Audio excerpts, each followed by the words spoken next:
الحمد لله نحمده ونستعينه ونستغفره ونؤمن به ونتوكل عليه ونعوذ بالله من شرور أنفسنا ومن سيئات أعمالنا من يهده الله فلا مضل له ومن يضلل فلا هادي له أشهد أن لا إله إلا الله وحده لا شريك له وأشهد أن محمدا عبده ورسوله اللهم صل على محمد وبارك وسلم عليه أما بعد فقد قال الله تعالى في كتابه العزيز أعوذ بالله من الشيطان الرجيم بسم الله الرحمن الرحيم يا أيها الذين آمنوا إن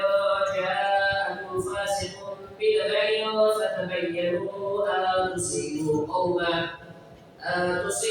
قوما بجهالة فتصبحوا على ما فعلتم نادمين صدق الله العظيم.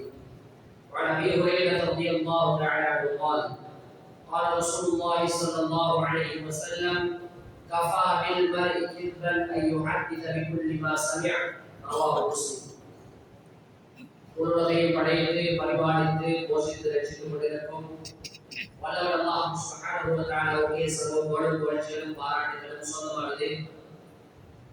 அவருடைய சர்வசக்தன், அவனை வணங்கி வழிபட தகுதியானவன், அவனை அன்றி வணக்கத்துக்குரிய நாயன் யாரும் கிடையாது என்று ஆரம்பமாக சாட்சி சொன்னது பின்பு அல்லாஹ் சுப்ஹானஹு வ தஆலாவினால் இப்பூலகத்திற்கு ரஹ்மத்தாக அருள்குர்ஆனுக்கு மிகப்பெரிய ஒரு திருவிளையாடலாக நடத்தப்பட்ட என் உயிரின் மேலான தூதர் முஹம்மது முஸ்தபா தாரி மதீனா ஹஜ்ரத் ஸல்லல்லாஹு அலைஹி வஸல்லம் அவர்கள் மீதும் அன்னாரது வாழ்க்கையை தன்னுடைய வாழ்க்கையை நிச்சயமாக எடுத்து நடத்தும் சஹாபாக்கள், தாபிஊன்கள், தாபிஈன்கள் மற்றும் கயாமத்துடைய நாள் வரைக்கும் வரக்கூடிய அனைத்து முஸ்லிமான மூமினான ஆண்கள் பெண்கள் அனைவர்கள் மீதும் ஸலவாத்தும் ஸலாமும் என்றும் உண்டாவதாக.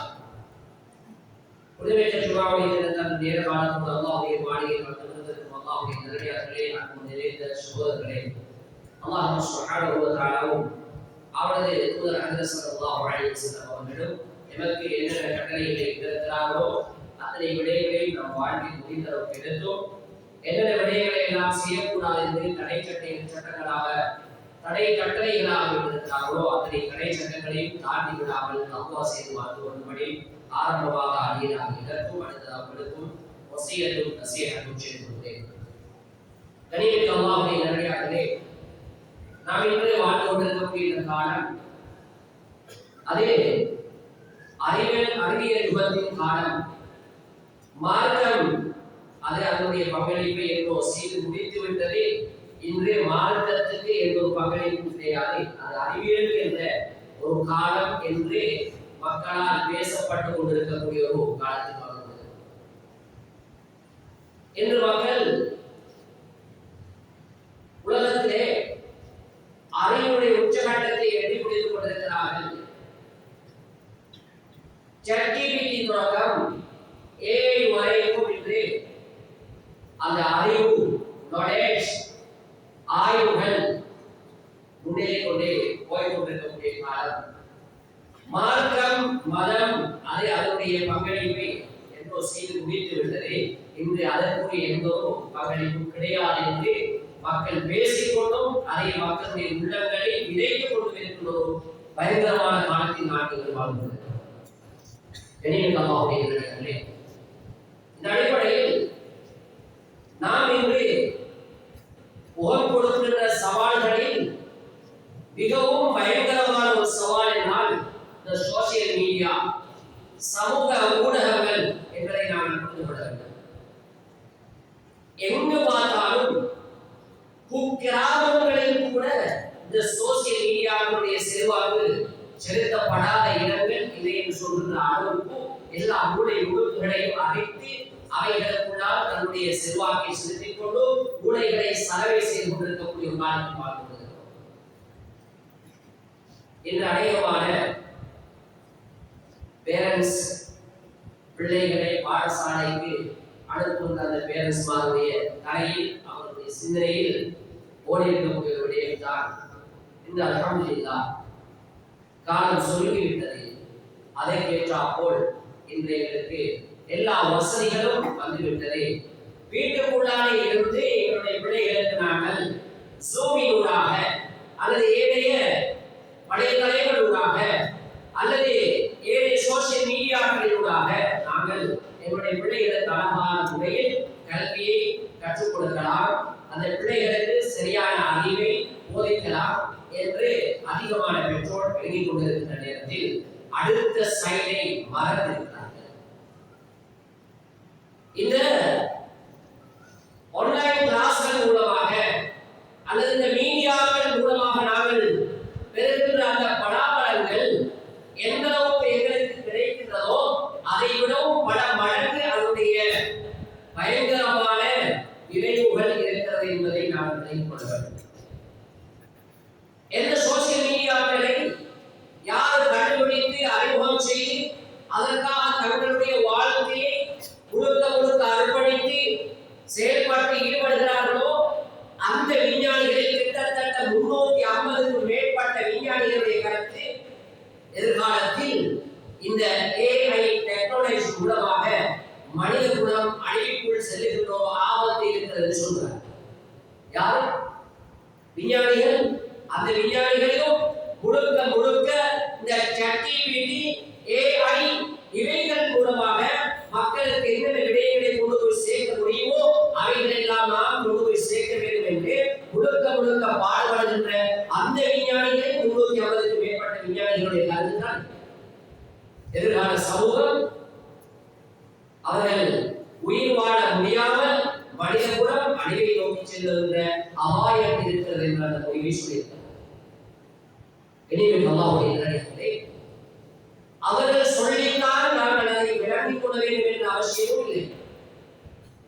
அந்த அளவுக்கு மிக வெளிச்சம் தெளிவானது. அதனுடைய ஆபத்துகளும் பயங்கரமான விளைவுகளும் நாங்களும் நம்முடைய பிள்ளை குட்டிகளும் சமூகமும் குடும்பமும் ஒவ்வொரு நாளும் சந்தித்துக் கொண்டு துவப்படுத்திக் கொண்டே இருக்கிறோம். குர்ஆன் எவ்வளவு எங்களுக்கு சொல்லிவிட்டது, ஜாஅக்கும் ஃபாஸிகுன் பினபஇன், ஒரு பாவியான ஒருவன் ஒரு செய்தியை உங்களிடம் கொண்டு வந்து சேர்த்தால் ஃபதபையனு, அதை நீங்கள் தெளிவாக அலசி ஆராய்ந்து அதற்கு பின்னால் நீங்கள் அழகான முறையில் நிதானமாக இருந்து முடிவெடுங்கள் என்று குர்ஆன் சொல்லியிருக்கிறது. இன்று நாம் எப்படி இருக்கிறோம்? அறிமுகம் செய்யப்பட்டால் அதை முதலாவது பாதிப்பவன் நானாக இருக்க வேண்டும் என்ற அந்த ட்ரெண்ட் அறிவித்துக் கொண்டிருக்கிறது. அதற்காக தன்னுடைய வாழ்க்கையை அர்ப்பணிக்கின்ற சமூகமாக என்னுடைய சமூகம் மாறிக்கொண்டிருக்கிறது. என்னென்ன நவீன கருவிகள் அறிமுகப்படுத்தப்படுகிறதோ அறிமுகப்படுத்தப்படுகின்ற கருவியை முதலாவது பாவிக்கின்ற நபர் நானாக இருக்க வேண்டும் என்று ஒவ்வொருவருடைய உள்ளத்திலும் ஆசை வருகின்ற அந்த நிலைமைக்கு என்னுடைய சமூகம் தள்ளப்படுகின்ற அளவுக்கு மாறுகின்றது.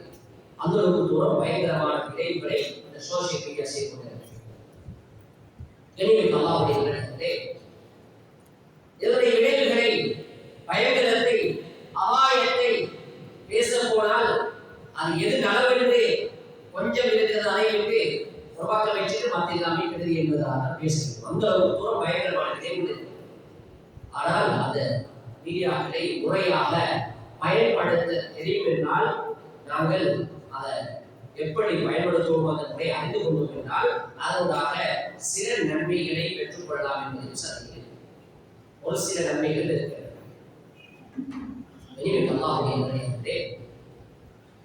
இன்று சிறு குழந்தைகள் அவர்களுடைய சைக்காலஜி எந்த அளவுக்கு பாதிக்கப்பட்டிருக்கிறது என்றால், நான் இன்று பேசக்கூடிய விடயம் பொதுவாக அங்கு இங்கு அவர் சொல்றார் இவர் சொல்றார் அந்த விடயங்களை பொதுவாக நான் பயானிலே சேர்ப்பது கிடையாது. என்னோடு என்னுடைய வாழ்க்கையோடு நான் நேரடியாக சம்பந்தப்பட்ட விடயங்களை மாத்திரம்தான் பேசுவேன். சில தினங்களுக்கு முன்னால், சில வாரங்களுக்கு, சில தினங்களுக்கு முன்னால் ஒரு சிறுவர் 3ஆம் வகுப்பு படிக்கின்றவர்கள் பார்க்கின்ற பொழுது நாங்கள் எப்படி பார்ப்போம்? ஒரு பாலகன், ஒரு சின்ன பிள்ளை, நல்ல பிள்ளைகளாக பார்க்கிறோம். அந்த சிறுவன் அந்த அதே வகுப்பில் படிக்கின்ற சக மாணவர்களோடு தன்னுடைய உள்ளத்தில் இருக்கின்ற உள்ளார்ந்த கருத்துக்களை அவன் ஷேர் பண்ணுகிறான். அவன் பரிமாற்றம் செய்கிறான். எப்படி பரிமாற்றம் செய்கிறான் என்றால் கொஞ்சம் யோசிக்கணும். நாம் எப்படித்தான் நம்மளோட பிள்ளைகளை கையில போன் கொடுக்காம நாங்க எங்களோட பிள்ளைகளை பாதுகாத்து வளர்த்தாலும் நாம் அனுப்புகின்ற சூழல் எங்களுடைய பிள்ளைகளை நாசமாக்கி அனுப்பும் என்பதற்கான உதாரணத்தை சொல்லுவோம். அந்த சிறுவன் அவருடைய சக மாணவன் அவருடைய வகுப்பில் படிக்கின்ற அந்த மாணவனோடு தன்னுடைய உள்ளார்ந்த கருத்துக்களை பரிமாற்றம் செய்து பேசிக் கொண்டிருக்கிறார். அந்த நேரத்தில் அந்த பையன் சொல்கிறார், எங்களுடைய வீட்டில எங்களுக்கு பெரிய ஐபோன் இருக்கு. அந்த பையன் சொல்லுற விஷயம் ஐபோன் இருக்குது. அதுல நான் ஃப்ரீ ஃபயர் என்ற அந்த கேம்ஸ் தான் விளையாடுவேன். எங்களோட உண்மையிலிருந்து சாப்பாடு தீக்குவா. சாப்பாடு தீக்கிற நேரத்தில் நான் கேம்ஸ் விளையாடி கொண்டிருப்பேன். எனக்கு சாப்பாடு தீக்கிற நேரத்தில் எங்க தீக்குறா நான் என்ன சாப்பிடுகிறேன் எனக்கு விளங்காது. என் வாயு நேரம் தெரியும் எனக்கு விளங்காது. அப்படி எங்க உமா சாப்பாடு தீக்கிட்டு தண்ணி வந்து போயிடுவா. இப்ப எனக்கு யார் என்ன செஞ்சாலும் இந்த கேம்ஸ் மட்டும் நான் விடவே மாட்டேன். யாரு 3ஆம் வகுப்பில் படிக்கின்ற ஒரு மாணவருடைய அவருடைய உள்ளத்தில் இருக்கின்ற உண்மையை அவர் ஷேர் பண்ணுகிறார். 3ஆம் வகுப்பு படிக்கின்ற மாணவருடைய உள்ளத்திலே அவருடைய சிந்தனையிலே அவருடைய மூளையிலே இந்த தூரம் இந்த மீடியாக்கள் இந்த கேம்ஸ்கள் இந்த யூதனுடைய அந்த திட்டங்கள் பயங்கரமான விளைவை உண்டாக்கி கொண்டிருக்கிறது என்றால் அதற்கு மேலான உள்ளவர்களுடைய நிலைமை பற்றி என்ன நான் பேசுகிறேன். சாதாரணமான பிஞ்சுகள் தொடக்கம், கை குழந்தைகள் தொடக்கம், கவருக்கு நாளை போகின்ற அந்த வயசு வரைக்கும் உள்ள சகலம் இப்படியான இந்த சோசியல் மீடியாக்களில் ஏதாவது ஒன்றின் பயங்கரமான விளைவுக்குள்ளால் மாட்டிக்கொண்டுதான் இருக்கிறோம். இன்று விஞ்ஞானிகள் சொல்கிறார்கள், வைத்தியர்கள் சொல்கிறார்கள், ப்ரூஃப் பண்ணப்பட்ட விடயங்களை அவர்கள் பேசிக் கொண்டிருக்கிறார்கள். இந்த ஸ்கிரீன் மூலமாக இந்த போன்களை பாதிப்பதற்காக அந்த ஸ்கிரீனை பார்த்து அதன் மூலமாக ஒருவருடைய கண் பார்வை இல்லாமல் ஆகிவிட்டால் அதை என்ன வைத்தியம் செய்தும் திரும்ப அந்த பார்வை மீட்டெடுக்க முடியாது. என்னுடைய கருத்தாலே இது வைத்தியர்களுடைய அது ப்ரூஃப் பண்ணப்பட்ட விஞ்ஞானிகளுடைய கருத்து. இந்த ஸ்கிரீனை பார்ப்பதன் மூலம் அந்த பிள்ளைகளுடைய பார்வை பறிக்கப்பட்டால் எவ்வளவு வைத்தியம் செய்தாலும் அந்த பார்வையை திருப்பி மீட்டி எடுக்க முடியாது. எனவே அல்லாஹ்வுடைய நடிகாரே ஒருவருடைய கண் பார்வை போய்விட்டால் எத்தனை லட்சம் ரூபாய்கள் செலவழித்து அதை ஆபரேஷன் செய்கிறோம், அதை என்னென்ன சிகிச்சைகள் எல்லாம் செய்கிறோம். சிலர் ஆபரேஷன் செய்து அந்த சர்ஜரி பண்ணி சர்ஜரி சக்சஸ் இல்லாமல் காலம் பூரா பார்வையற்றவர்களாக எத்தனை பேர் நடமாடி கொண்டிருக்கின்ற காட்சியை அவர்கள் கண்டு கொண்டிருக்கிறோம். எங்களுடைய பிள்ளைகளுடைய பார்வை நாங்களே செலவழித்து வீணான முறையிலே அந்த டேட்டாக்களை எங்களுடைய கையால் போட்டுக் கொடுத்து அந்த பிள்ளைகளுடைய கண் பார்வையை பறிக்கின்ற பேரண்ட்ஸ்களாக நானும் நீங்கள் இருப்போம் என்றால் எந்த ஒரு தூரம் அல்லாஹ்விடத்தில் இந்த நேரத்துக்கு நாங்கள் அல்லாஹ்விடத்தில் பதில் சொல்ல வேண்டும். அல்லாஹ் கேட்கிறான் இல்லையா, அல்லது ஜஅலஹு ஐனி, பார்க்கின்ற ரெண்டு தெளிவான கண்களை நாங்கள் தரவில்லையா? அந்த கண் மிகப்பெரிய ஒரு நேமத். அந்த கண்ணை எப்படி பாவிக்க வேண்டும் என்று குர்ஆனும் ஹதீஸும் நமக்கு சொல்லித் தந்திருக்கிறது. அந்த முறையை பாவிக்காமல் அதற்கு மாற்றமான முறையில் அந்த கண்ணை பாவித்தால் அதற்குரிய கேள்விக்கு ஜவாப் எங்களுக்கு இருக்கிறதா? நாங்கள் தான் நாசமாக போகிறோம், நாங்கள் தான் கெட்டு போய்விட்டோம். எங்களுடைய பிள்ளைகள் இளம் சமூகம் எதிர்கால சமூகத்தை நாங்கள் பாதுகாப்பது இல்லையா? அவருடைய கண் பார்வையை மறைப்பதற்கு நாமே செலவழித்து போனை வாங்கி கொடுத்தோ டேட்டாவை போட்டு கொடுத்தோ எங்களுடைய காசு பணங்களை செலவழிக்கிறோம் இல்லையா? இதை போல ஒரு பயங்கரமான மனதளவு என்ன இருக்கிறது? இனிமேல் அல்லாஹ்வுடைய நடிகாரே நாம் செய்கின்ற விடயத்தில் எதை நான் செய்கிறேன் என்பதை கொஞ்சம் யோசித்து செய்ய வேண்டும். பிள்ளைகளுடைய கையில் சூழ்நிலை கிளாஸ் இருக்கிறது, பிள்ளைகள் படிக்க வேண்டிய அத்தியாவசிய தேவை இருக்கிறது. அந்த நேரம் மாறுதல் எத்தனை ஹவர்ஸ் அந்த பிள்ளைகளுக்கு கிளாஸ் நடக்கிறது, அந்த கிளாஸ் நடக்கிற அந்த நேரத்துக்குள்ளால பிள்ளைகளோட போனை கொடுங்க. அந்த முடிகின்ற நேரத்திலே பக்கத்திலே இருந்து உடனடியாக ஸ்கிரீனை ஆஃப் பண்ணி கையில் போனை எடுங்க. தொடர்ந்து அந்த பிள்ளைகளுடைய கையிலே அந்த போன் இருக்கக்கூடாது. இது நாங்கள் என்ன செய்யறோம்? பிள்ளைகளுக்கு சின்ன குழந்தைகளுக்கு சாப்பிடுறதுக்கு அடம்பிடிக்கிறதா தாய் தகப்பன் விலகி இருக்கிறார்கள். பிள்ளைக்கு சாப்பாடு கொடுப்பது கட்டாயம். சாப்பாடு எப்போ கொடுக்கணும்? சுன்னத் என்ன சொல்லி தந்திருக்கிறது? பசித்தால் சாப்பிடுவதுதான் சுன்னத். பசி வந்தால் சாப்பிட்டால் தான் ஆரோக்கியமாக வாழலாம். பிள்ளைக்கு பசி இல்லை, பிள்ளை வேண்டாம் என்று அடம்பிடிக்கிறது. அடம்பிடிப்பதற்காக வீடியோவை காட்டி அந்த பிள்ளைக்கு விளங்காமல் சாப்பாட்டை தீர்க்கிறோம். ஒன்று, அந்த பிள்ளைக்கு ஆரோக்கிய வாழ்வு கெட்டு போகிறது. இரண்டாவது, பயங்கரமான முறையில் அந்த பிள்ளையை நாங்கள் துஷ்பிரயோகம் செய்கிறோம். எப்படி செய்வோம் துஷ்பிரயோகம்? யார் செய்வது? பெற்ற தாய். பசியில்லாத பிள்ளைக்கு வீடியோவை காட்டி, போனை காட்டி, கேம்ஸை காட்டி அந்த பிள்ளைக்கு உணவூட்டுகிறோம். அந்த உணவின் உணவாக கிடைக்க வேண்டிய சக்தி கிடைக்காது. அது வெறும் கனிவாக காண்பார். அதற்கு மேலால் இன்று விஞ்ஞானிகள் சொல்லுகிற கருத்து, ஒரு பிள்ளை ஒரு வீடியோவை பார்க்கும் என்றால் கிட்டத்தட்ட 2 அல்லது 3 அவருக்கு வரைக்கும் அதனுடைய அந்த கதிர்வீச்சுகள், அதனுடைய அந்த தாக்கம் அந்த பிள்ளையுடைய உடலில் வேலை செய்து கொண்டிருக்கும். உடனடியாக நீங்கள் அந்த சாப்பாடை முடித்ததற்கு பின்னால அந்த போனை, அந்த கேம்ஸை, வீடியோவை ஆஃப் பண்ணி வைத்தாலும் சில மணித்தியாளர்களுக்கு அந்த பிள்ளையுடைய மூளையிலே, சிந்தனையிலே அந்த வீடியோவுடைய தாக்கம் செலுத்திக் கொண்டே இருக்கும். அதற்கு பின்னால அந்த பிள்ளையை போராடுகிறது, அது நல்லபடியாக ஈடுபடுகிறது, அதை படிக்கிறது. எது செய்தாலும் அது எல்லாமே வெளிரங்கமாகவே இருக்குமே தவிர அந்த பிள்ளையுடைய சிந்தனையிலே, மூளையிலே ஓடிக்கொண்டிருப்பது அந்த வீடியோவில் எனக்கு இறுதியாக பார்த்ததோ அதுதான். இந்த அளவுக்கு பயங்கரமான விளைவுகள் அந்த வீடியோக்கள் மூலமாக இருக்கிறது. அதை நாங்கள் விளக்காகிறோம். வெளியில் அல்லாஹ்வுடைய நேரடியாகவே ஒரு விடயத்தை நான் சுட்டிக்காட்டினேன். இதற்கோட இதனுடைய விளைவுகளை, பயங்கரமான அந்த ஆபத்துகளை சொல்லக்கூடாது, நிறையவே சொல்லிக் கொண்டு போகலாம். அந்த மீடியாக்களை நாங்கள் பார்க்கின்ற பொழுது மிக நிதானமாக, பெரியவர்கள் மிக நிதானமாக நடந்து கொள்ள வேண்டும். ஒரு விடயத்தை மட்டும் சொல்லி என்னுடைய சுபாவை முடிக்கலாம் நினைக்கிறேன். ஸல்லல்லாஹு அலைஹி வஸல்லம் சொன்னார்கள், கஃபா பில் மர்இ கித்பன் அன் யுஹத்திஸ பிகுல்லி மா சமிஅ. சஹீஹ் முஸ்லிம்ல வருகிற ஒரு ஹதீஸ். ஸல்லல்லாஹு அலைஹி வஸல்லம் சொன்னார்கள், ஒரு மனிதன் அவன் பொய்யன் என்று சொல்வதற்கு காதில் கேட்டதை எல்லாம் சொல்லித் தீர்வதே போன்று சொன்னார். காதில் கேட்டதை எல்லாம் சொல்லித் தீர்ந்தால் அவன் பொய்யன். நாங்கள் காதில் கேட்க தேவையில்லை. மீடியாவை எடுத்து பார்த்தா அதில் வருகின்ற மெசேஜ், அதனுடைய தலையங்கத்தை வாசித்த உடனே நீங்கள் ஒன்று வாசிக்கிறீர்கள், உடனே ஷேர் பண்ணுங்கள். எவ்வளவு பெரிய பொய்யர்கள், எவ்வளவு பயங்கரமான பாவத்தை செய்து கொண்டிருக்கிறோம். கேட்டதை எல்லாம் சொல்பவரை பொய்யர் என்றால், மிகப்பெரிய பாவி என்றால், நாங்கள் கேட்பதற்கு முன்னால் தலையங்கத்தை வாசித்து உடனே ஷேர் பண்ணுவோம். அதனுடைய நலவு, நஷ்டம், பாரதம் இவர் இதை ஒன்றுமே பார்ப்பேன். இது நடந்து கொண்டிருக்கிறது. இதற்கு மேலாக இன்று பயங்கரமான ஒரு நிலைமை தெரியுமா? சர்வசாதாரணமான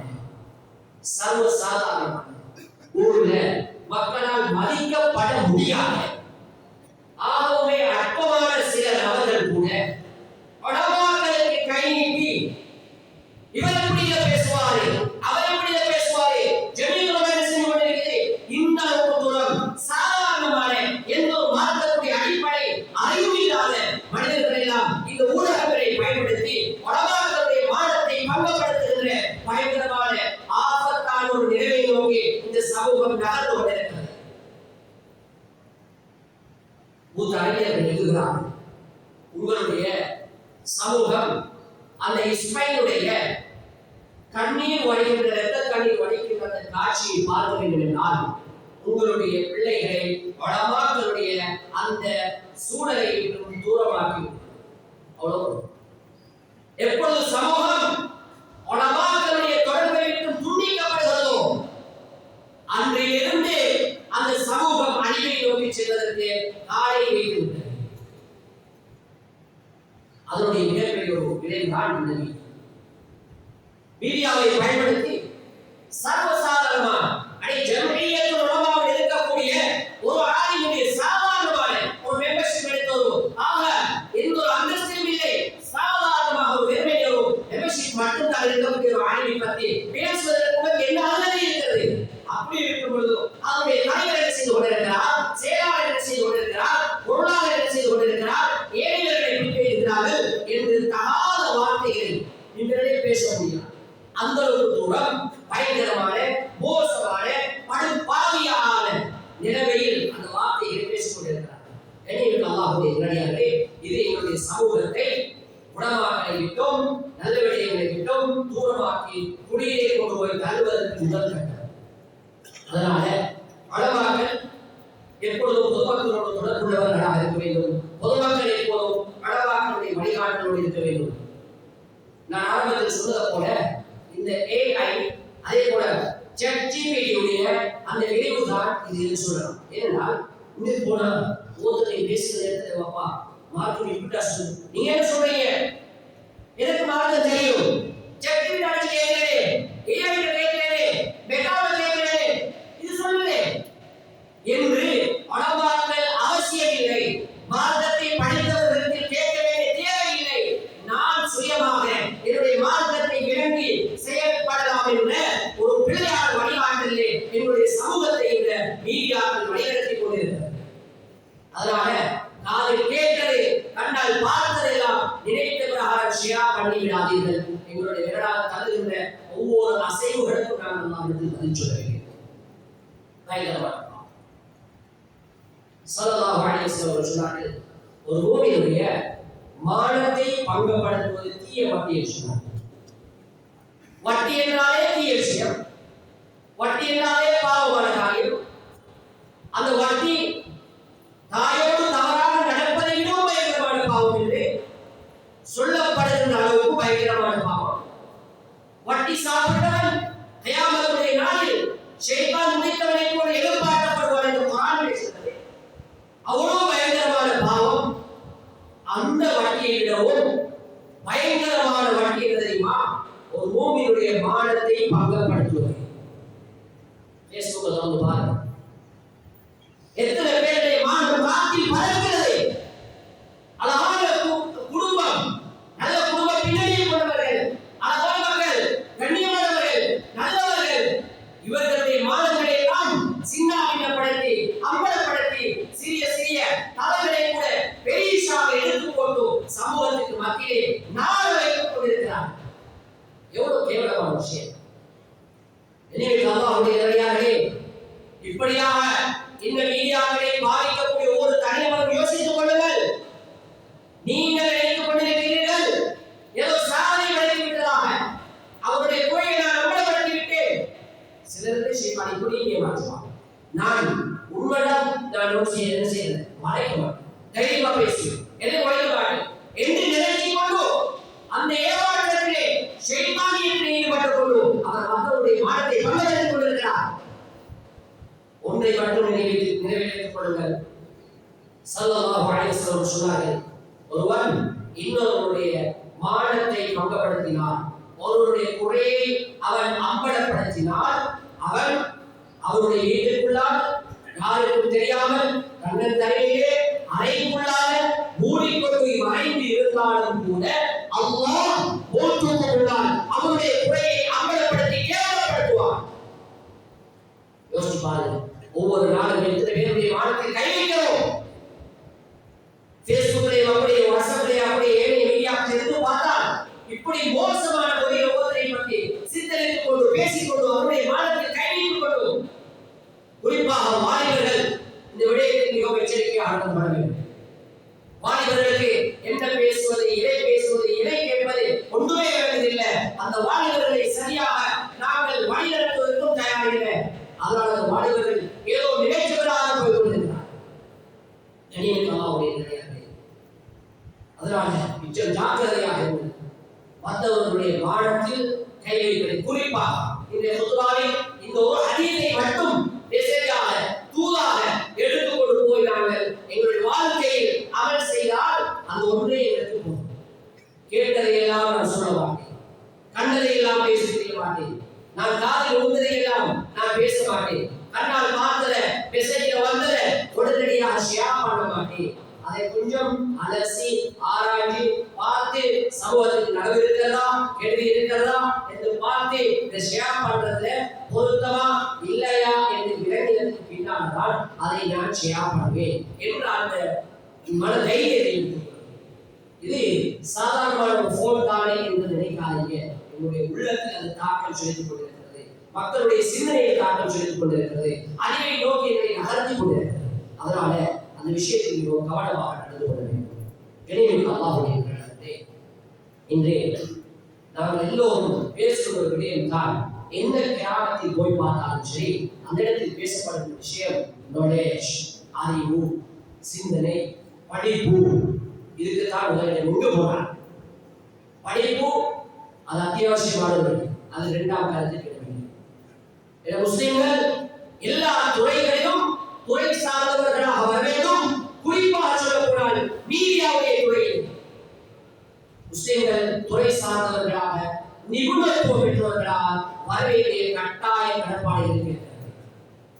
வெறுமனே அறிவியல் கொண்ட அறிவை படைத்த சமூகத்தை உருவாக்குவது நோக்கமல்ல, அறிவியலோடு சேர்ந்து ஆன்மீகம் கலந்த அந்த சமூகத்தை உருவாக்க வேண்டும்.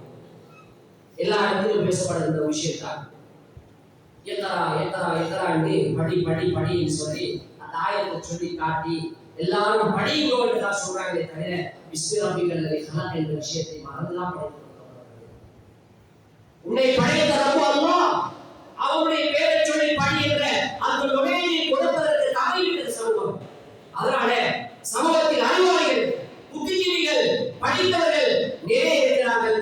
பண்பாடுள்ளவர்களை காண முடியாது, பக்குவம் உள்ளவர்களை காண முடியாது.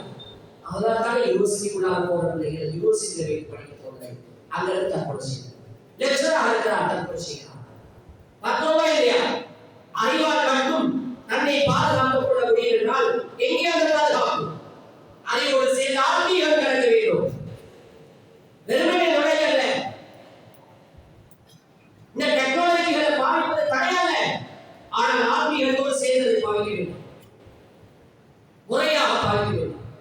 அழகாக விஸ்வரப்பிகள் எந்த படைத்தாரோ அவருடைய பேரை சொல்லி பாவிக்க வேண்டும். உலகத்துல அறிவியல் அடிப்படையாக கொண்ட மார்க்கம் முதலாவது வருஷங்களே அறிவை வைத்து ஆரம்பிக்கிறது. அதிலும் படைத்தரப்பு அல்லாஹ்வை பற்றி அந்த அறிவை வைத்து பேசுகிறது. அதே போல மனித படைப்பின் ஆரம்ப படைப்புலம் எப்படி இருக்கிறது என்ற அந்த விஞ்ஞானத்தை அன்றைய குர்ஆன் பேசுகிறது. முதல் 5 வருஷங்களை எடுத்து பாருங்க. எத்தனை விஸ்வரப்பிகள் வசனங்கள் 5 வருஷங்களை எடுத்து படி. இஸ்லாமே சொல்லுகிறது அறிவியலை அடிப்படையாக விஞ்ஞானத்தை அடிப்படையாக போதித்த மார்க்கம். இதெல்லாம் பேசுகிறார்கள். விஞ்ஞானம் தேவை, அறிவு தேவை, நுழைவு தேவை, டெக்னாலஜி தேவை, படிக்கணும், முன்னேற வேண்டும், தொகையிட வேண்டும், தவறில்லை. ஆனால் ஆன்மீகத்தோடு சேர்ந்து செய்யுங்கள். இல்லை என்றால் அது அழிவை நோக்கி செல்லும், அழிவை நோக்கி என்னை நகர்த்தும், வெறுமனே சடகாரத்தை நோக்கி என்னை கொண்டு போய் செய்வோம். அதனால நாம் எந்த விடயமாக இருந்தாலும் சரி, எங்களுடைய அறிவு என்பது எங்களுடைய கையில் தரப்பட்ட ஒரு கத்தியை போல. அந்த கத்தியை வைத்து நாங்கள் பழத்தை வெட்டலாம், மரக்கரை வெட்டலாம், ஒரு இறைச்சி மீனை வெட்டலாம். அதே நேரம் இன்னொருடைய கழுத்தையும் குத்தலாம், வயிற்றில் குத்தி அவரை கொலையும் செய்யலாம். இதே போல அறிவை வைத்து, நுழையத்தை வைத்து, குறிப்பாக இந்த மீடியாக்களை வைத்து, போனை வைத்து நாங்கள் அறிவில் போகலாம். அதே போல எங்களை நல்ல வழியிலும் கொண்டு போய் சேர்க்கலாம். அதனால் நம்பியக்கூடிய அல்லாஹ்வுடைய நல்லடியார்களே, நாங்கள் இந்த விடயத்தில் மிகவும் நிதானமாக தெளிவாக இருந்து செயல்பட கடமைப்பட்டிருக்கிறோம். இதை நான் எவ்வளவுதான் பேசினாலும் இந்த பேச்சு அதோட முடிஞ்சிடும். ஆனால் அதை எடுத்து செயல்படுவது ஒவ்வொரு தனிநபருடைய பொறுப்பு. வெறுமனே பயானை மட்டும் சொல்லி உம்மத்தை, சமூகத்தை இந்த சோசியல் மீடியாக்களுடைய அந்த கேள்வியை விட்டு போனாலும் தடுக்க முடியாது என்ற உண்மையை புரிந்து கொள்ள வேண்டும். ஈமானோடும் ஆத்மீகத்தோடும் சேர்த்து இந்த அறிவை கொடுத்தால் மாத்திரம்தான் அந்த சமூகத்தை நாங்கள் பாதுகாக்கவே தவிர அது இல்லாமல் வேறு எந்த முயற்சி செய்தாலும் எவ்வளவு பயான் செய்தாலும் அதனால் வெறுமனே பாதுகாத்துக் கொள்ள முடியாது. எனவே ஒவ்வொரு தனிநபரும், குறிப்பாக சொல்ல போனால் பெற்றோர்கள் சிறு வயதிலிருந்து உங்களுடைய பிள்ளைகளுக்கு அந்த போனுடைய விளைவுகளை சொல்லுங்கள். அதில் கிடைக்கிற லாபத்தை அவர்கள் தேவையான நேரத்தில் அந்த சந்தர்ப்பத்தில் மட்டும் கொடுங்கள். ஏனைய நேரங்களில் அதை விட்டு தூரமாக்குங்கள். கொஞ்சம் யோசிச்சு பாருங்க. நானும் தான் நீங்கள் தான் ஒரு சபையில் உட்கார்ந்தோம்னா, ஒரு கல்யாணத்துக்கு போனோம்னா, அல்லது எங்களுடைய குடும்பங்களுடைய ஒரு ஃபங்க்ஷனுக்கு போனோம்னா என்ன நடக்குது? என்ன நடக்குது? ஒரு காலத்துல நாங்க பார்த்தோம் இல்லையா, மரத்தடியில உட்கார்ந்து இருக்கோம். அந்த மரத்தடியில உட்கார்ந்து கொண்டு குடும்பங்கள் எல்லாம் சொந்தங்கள் எல்லாம் வந்து ஒரு நாள் ஒரு குடும்பங்கள் அல்லது பாய்கள் உட்கார்ந்து என்ன பேசுவார்கள்? குடும்பத்துடைய முந்தைய காலத்தில் நடந்த விஷயங்கள், குடும்பத்துடைய நலவு நஷ்டங்கள், இவைகளை பரிமாற்றம் செய்து கொள்வார்கள். இந்த என்ன நடக்குது? எல்லாமே வளர்ச்சி அடைஞ்சு எல்லா நவீனமும் வந்துட்டு எல்லா நாளுக்கு ஒரு புத்தகத்தை உட்கார்றோம், ஆளுக்கு ஒரு போன் எடுத்துக்கிறோம், பக்கத்தில் உட்கார்ந்துக்கிறோம், முகத்துக்கும் பார்த்து கொண்டிருக்கிறோம். ஆனா எங்களுடைய பார்வையும் சிந்தனையும் எங்களுடைய ஈடுபாடும் அந்த போனோடு இருக்கிறது. இப்படியாக சமூகத்தை விட்டும் சமூகத்தோடு ஒன்றாக இருந்து கொண்டும் தூரமாக இருக்கின்ற அளவுக்கு எங்களை இந்த மீடியாக்கள் தூரமாக இருக்கிறது. வெளியில் அல்லாஹ்வுடைய காலப்போக்குல மனிதர்களோடு எந்த ஒரு விஷயத்தை நாங்கள் ஷேர் பண்ண வேண்டிய அவசியம் இல்லை. எல்லாம் இந்த மீடியாக்கள் மூலமாக அதனோடு நாங்கள் ஷேர் பண்ணிக்கொள்ளலாம் என்ற அளவுக்கு தான் சமூகம் தள்ளப்பட்டு கொண்டிருக்கிறது. இன்னும் அதே நிலையில் எத்தனையோ நாடுகளை மக்கள் வாழ்ந்து கொண்டிருக்கிறார்கள். அவர்களுக்கு முழு வாழ்க்கையும் அந்த AI தான் என்ற நிலைமையில் இந்த சமூகத்தில் எத்தனை பேர் வாழ்ந்து கொண்டிருக்கக்கூடிய காட்சியை நாங்கள் கண்டு கொண்டு எந்த தேவை கவலை உருவாக உடனே AI கிட்ட கேட்டால் உடனே சொல்லு. இந்த கவலைக்கு என்ன செய்யும்? எந்த அளவுக்குன்னா கிட்டத்தட்ட ஒரு வீடியோ எல்லா இடத்துக்கும் வைரலாக இருந்துச்சு. கேரளா மாநிலத்தில் நடந்த விஷயம். அந்த AI இடத்துல பேசி பேசி பேசி எல்லா விடயத்தையும் ஷேர் பண்ணி அதிலிருந்து கேட்டு படிச்சு ஒருவன் சும்மா என்ன செய்யறான்? கொலை செய்வது எப்படி என்ற ஒரு கேள்வியை அனுப்பிச்சுட்டான். உடனடியாக அதுக்கு பதில் வந்துச்சு. பதில் வந்தோட அவனை அப்படி ரீட் பண்ணி கொண்டிருக்கிறான். அந்த நேரத்தில் உடனடியாக அந்த நாட்டுடைய அதாவது CID அதன் மூலமாக வந்து அந்த வீட்டை முற்றுகையிட்டார்கள். அந்த போனை யூஸ் பண்ணி கொண்டிருந்த அவரை பிடித்துக் கொண்டு அரெஸ்ட் பண்ணி கொண்டு போய் அவரை விசாரணைக்கு ஆக்குறாங்க. அவன் என்ன செய்தார்? அவனுடைய அறிவை பயன்படுத்தி கொலை செய்வது எப்படி? வேறொன்றும் இல்லை. சும்மா ஒரு AI அடிக்கிறான். என்ன குண்டு செய்வது எப்படி? அடிக்கலாம் தானே? அப்படித்தான் மனிதன் சின்ன வரும் தானே? இவன் கோபம் செய்ய போறான், இவன் ஒரு பயங்கரவாதி, இவன் ஒரு தற்கொலைதாரி ஆவார்கள். இன்னும் உடனடியாக எங்களை அவர்கள் வந்து முற்றுகையிடுவார்கள், எங்களை கைது செய்வார்கள். ஏனென்றால் இந்த போன் நாங்கள் நினைச்சு கொண்டிருக்கிறோம் AI பாதிக்கக்கூடிய விஷயத்தை நாங்கள் டெலிட் பண்ணினாலும் ஒரு நாள் அது டெலிட் ஆகாது. அதுக்குள்ள ஒரு இருக்கிறது, அதுல அது சேவ் ஆகிக்கொண்டே இருக்கிறது. அது எங்களை ஒவ்வொரு நிமிஷமும் அது கவனிச்சு கொண்டிருக்கிறது. சில நேரம் ஆபத்தான முடிவுகள் வருகின்ற பொழுது அந்த செகண்டை அது குறியெடுத்து அதுக்குரிய மெசேஜை கொடுத்து உடனே வந்து எங்களை கைது செய்கின்ற அந்த ஆபத்தான நிலைகளும் இருக்கிறது. எனவே அல்லாஹ்வுடைய நான் குர்ஆனில் சொன்ன விடயத்திலே ஒன்றை மட்டுமாவது நீங்கள் தூதாக எடுத்துக்கொண்டு போங்கள். ஊரில் சமூகத்திலே வீடுகளில் எல்லா இடத்திலும் மாற்றாசிகள் நாங்கள் கேட்டதை எல்லாம் மக்கள் பயன்படுத்தக்கூடாது, கேட்டதை எல்லாம் பேசக்கூடாது, காடுகின்ற விடயங்கள் எல்லாம் ஷேர் பண்ணக்கூடாது. எந்த ஒரு விடயமாக இருந்தாலும் சரி அலசி ஆராய்ச்சி செய்யப்பட வேண்டும். குறிப்பாக மற்றவருடைய மானத்தில் நான் கை வைக்கக் கூடாது என்ற இந்த ஒரு விடயத்தை மாத்திரம் நாங்கள் செய்தியாக கொண்டு போய் என்னுடைய வாழ்க்கையில் அமல் செய்தால் அது மிகப்பெரிய ஒரு பாக்கியமாக அமையும். அல்லாஹ் சுப்ஹானஹு வ தஆலா அப்படியே நல்லடியார்கள் கூட்டத்தில் அனைவரும் விஷயத்தால் வடாக யாரை பாவ பிள்ளைகள் குற்றக்குறைகள் தகுந்தவர்களை மன்னித்து மறைத்து மக்கள் வயாக யாரை பெற்றோடத்த சீரியர்களான தாய் தந்தைகளை பாவங்களை வயாக யா அல்லாஹ் என்னுடைய பூரா முஸ்லிம் சமூகத்தை பாவங்களை வயாக வாலிபர்களை பாதுகாத்து வயாக யோதிகளை பாதுகாத்து வயாக யா அல்லாஹ் என்ன அமைப்புகளில் எங்களுக்கு நல்ல விடயங்களில் முன்னேறி கொண்டு போக முடியுமோ அத்தனை நலவான காரியங்களை காண்கிறது வயாக அத்தனை கடுமையான காரியங்களை விட்டும் எங்களை சமூகத்தையும் பாதுகாத்து வயாக வாஹ் தாவானா அல்ஹம்துலில்லாஹி ரப்பில் ஆலமீன்.